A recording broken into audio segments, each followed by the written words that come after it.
बयान नहीं किया था। बाकी अल्लाह ताला आपको सब्र दे, अल्लाह ताला शहीद को जन्नतुल फिरदौस में जगह दे। माँ बाप की साहब इधर आ जाओ 2 मिनट। बाहर ना बनता है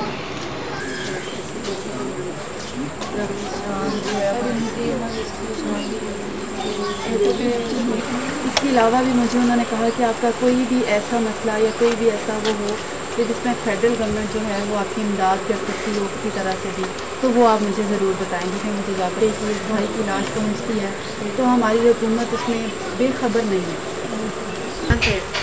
अपना जो है कंसर्न बिल्कुल शो कर रही है, जिस तरह से ताउन कर रही है। और आज जिस तरह से उन्होंने मुझे फ़ोन करके